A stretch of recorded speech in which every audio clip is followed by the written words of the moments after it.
Open AI ने copyright law को तोड़ा है। याद है ना, थोड़ी देर पहले मैंने आपको New York times versus open AI के केस के बारे में बताया था। तो इंटरव्यू के कुछ हफ्तों बाद 18 नवंबर 2024 को न्यूयॉर्क टाइम्स के अटॉर्नीज ने जज से पूछा था कि ओपन एआई के खिलाफ चल रहे इस लॉ सूट में वो बालाजी को एज अ कस्टोडियन ऐड कर सकते हैं क्या। न्यूयॉर्क टाइम्स के अटॉर्नीज के लेटर में ये भी मेंशन्ड था कि बालाजी के पास कुछ यूनिक और रेलेवेंट डॉक्यूमेंट्स हैं जो ओपन एआई और माइक्रोसॉफ्ट के खिलाफ न्यूयॉर्क टाइम्स के केस को स्ट्रॉन्ग बना सकते हैं। सिर्फ बालाजी ही नहीं, न्यूयॉर्क टाइम्स ने और भी कस्टोडियंस ऐड करने का मेंशन किया था, जिसमें ओपन एआई के फेमस फॉर्मर एम्प्लॉय इलिया सुट्स्कीवर का भी नाम था। रिपोर्ट्स के हिसाब से बालाजी का एंथुजियाज्म ओपन एआई को लेके एकदम फेड ऑफ होता जा रहा था और फ्रेंड्स और फैमिली से बात करते वक्त वो कई बार सीईओ सैम ऑल्टमैन को भी क्रिटिसाइज किया करता था। सुचीर की मां को सुचीर के ओपन एआई कंपनी को छोड़ने का तो कोई दुख नहीं था, लेकिन जब सुचीर की मां को यह पता चला कि उसने इन एआई कंपनीज के खिलाफ न्यूयॉर्क टाइम्स में जाके पब्लिकली इंटरव्यू दिया है, तो वो उस पर काफी गुस्सा हुई। हर दूसरी माँ की तरह सुचीर की माँ को भी चिंता होने लगी और उन्होंने सुचीर को बोला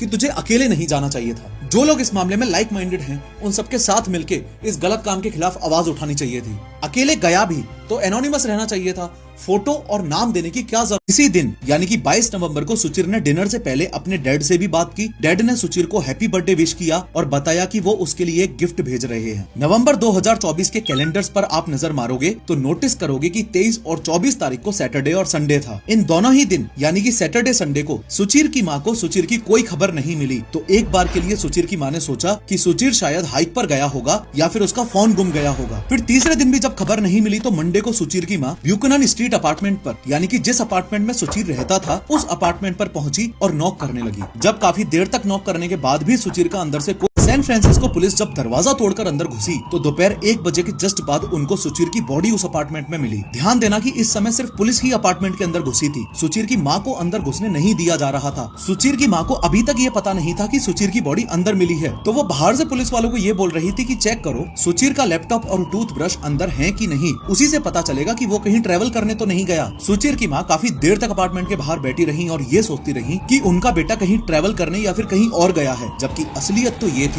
कि सुचीर की बॉडी किसी अपार्टमेंट के अंदर थी। लगभग 50 मिनट बाद यानी कि दोपहर 2 बजे पुलिस वालों ने इस खबर के मिलते ही इस बेचारी माँ पर क्या बीती होगी वो आप सब सोच सकते हो। 1 घंटे बाद इस अपार्टमेंट के ऑफिस के अंदर मेडिकल एग्जामिनर और पुलिस ने सुचीर की माँ से 1-on-1 बात करते हुए ये बताया कि सुचीर ने आत्महत्या की है, कोई भी फाउल प्ले का सबूत नहीं है और सीसीटीवी फुटेज के हिसाब से सुचीर घर में अकेला ही था। लेकिन सुचीर के माँ बाप इस बात से बिल्कुल एग्री नहीं करते और उनका ये मानना है कि सुचीर की हत्या हुई है। सुचीर एक विसल ब्लोअर था और मैक्सिमम केसेस में विसल ब्लोअर्स के साथ यही होता आया है, they die under mysterious circumstances. 22 नवंबर को जब आखिरी बार सुचीर की माँ की बात सुचीर से हुई थी तो वो एकदम खुश था, तो अचानक